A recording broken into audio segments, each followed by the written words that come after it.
Eddie Hearn, iFLTV, Andrew McCart, Eddie staring at Parsons because he's making a video there. Security, can we get this should be media only. Can we get the fans out of here, please? Thank you. He's off, he's gone.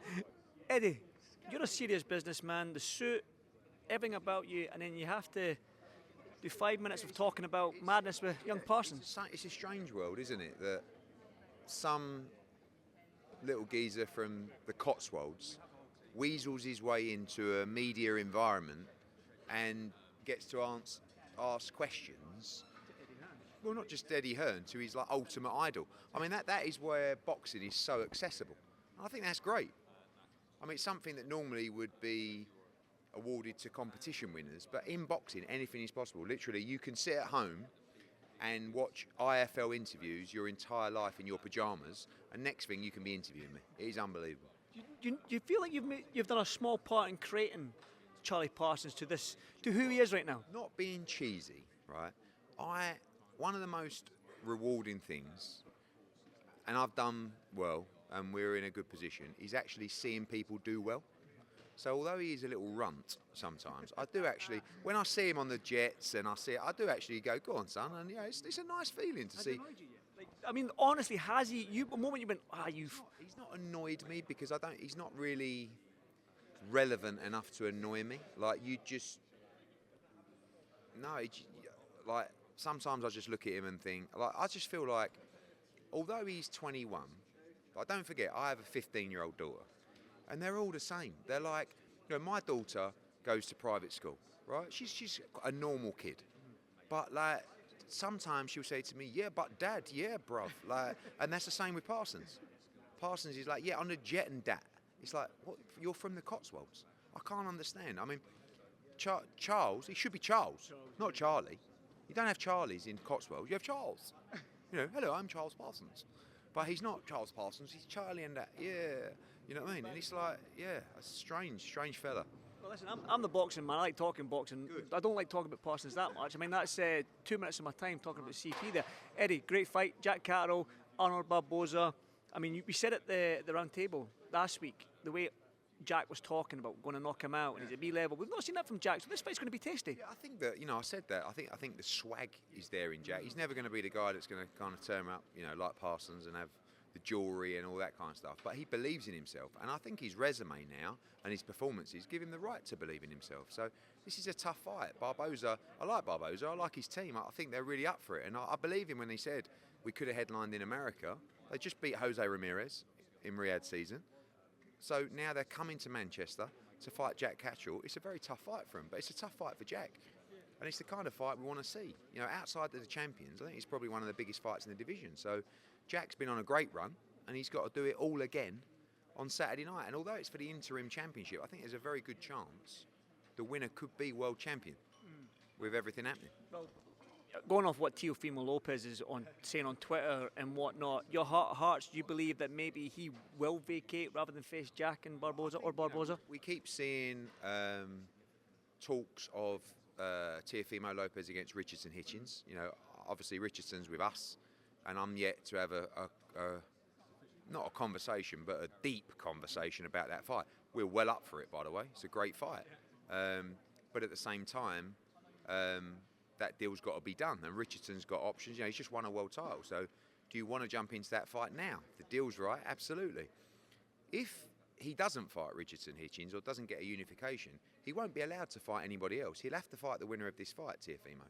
And if he fights Richardson, I think Richardson wins. But if he didn't, I think Teo would move up and fight Boots. So I think the winner of this fight, there's a very good chance, could just automatically become world champion. You never really want that. This is actually a fight worthy of the World Championship, in my opinion, and it's for the interim. And I think the winner of this fight is just going to be in massive fights in the division. It's a tasty division to be in, Eddie, but the card, I mean, I spoke to Pat McCormack, Jazza, Zelfa, I mean, the Reece Bellotti and Gomez fight, Conor Tudsbury, who everyone's raving about. Sam Jones says if he touches you, you're going down. I mean, it's a great card, and some of our younger stars that might be the stars of the future on this as well. I just like the fact that it's all domestic, the undercard.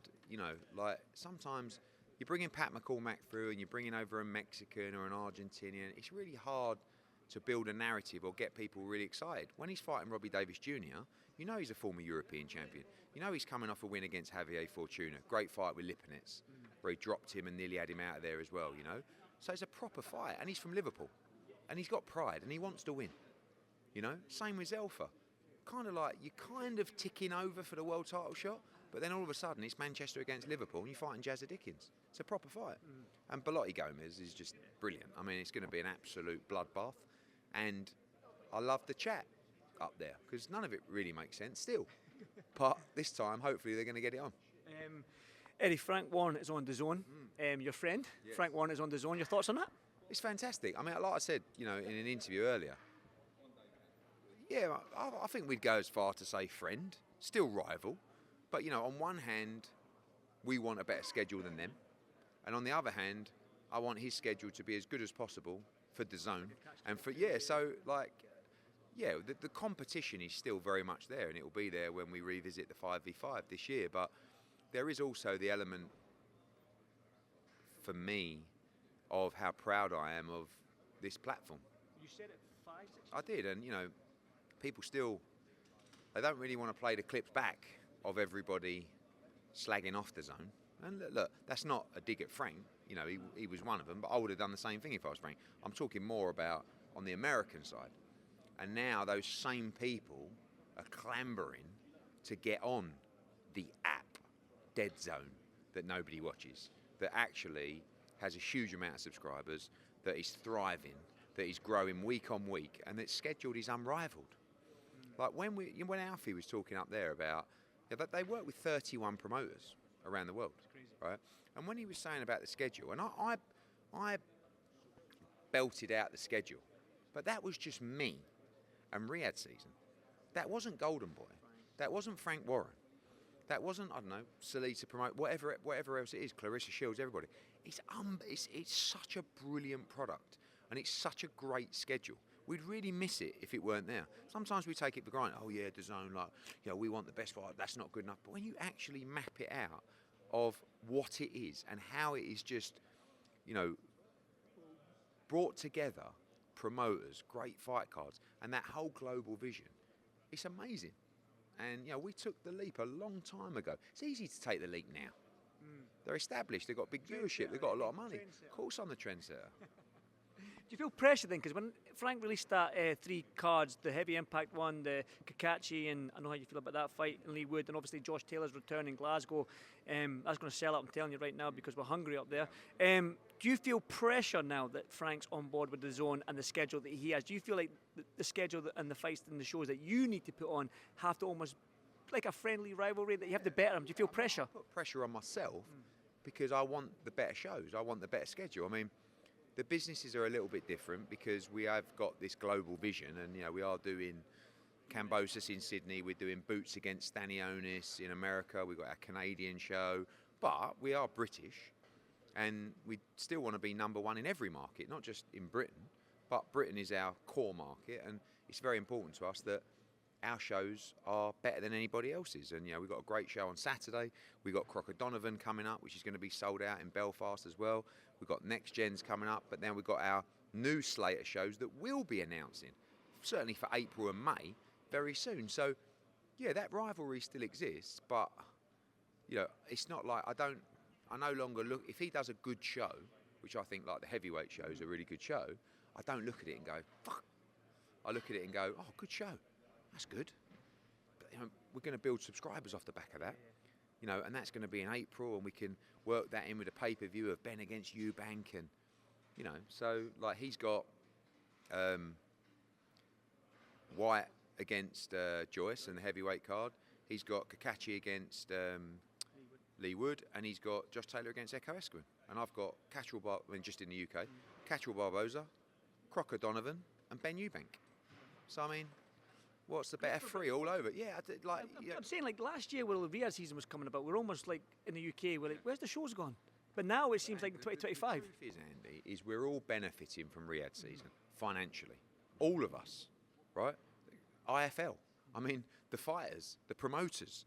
So, whereas normally, without that income stream, you're more reliant to make your money on the UK shows. Because of that additional revenue to the company, you're not under as much pressure to watch those numbers. You know, we still want to make money, otherwise I'll be strung up by my old man. But it's not like, you know, we're doing very well. Everybody's doing very well. Boxing's doing very well. And that will help the ecosystem of the product just getting better and better. And we're seeing that, Eddie. Now, quick one, Dereck Chisora, 49 fight, and he held up a hit list of 3 fighters. I can't see the Usyk fight ever happening again, where Usyk is in his career. I can't really see Dubois with Bacoli in that final eliminator. The Joshua fight, I'm almost like, I can see that because they're both friends. Nuts, didn't they? Yeah. It's never a fight. Tyson Fury's retirement. That's never a fight that I would suggest to AJ because they're mates. Do you know what I mean? Yeah, but that's almost like a fight where those two would have a conversation and go, listen, I know we're mates, but I think it's a good fight. And I don't know if there's ever been that conversation. I've never discussed the Chisora fight with AJ, and I don't think it'll happen either. But maybe one day they're having a bite to eat and go, listen, do you want to dance at Wembley or the O2 or Spurs? Do you know what I mean? Look, Derek's, Derek could be that guy who, that was supposed to be the last dance. Derek's that guy, when the crowd go, one more to the DJ. That's the same with Chisora. No, that's it, guys. No, I'm done now. No, one more. So, look, I didn't think he would beat Wilding. I thought it'd be a really tough fight. I don't know what Wilding was doing, really.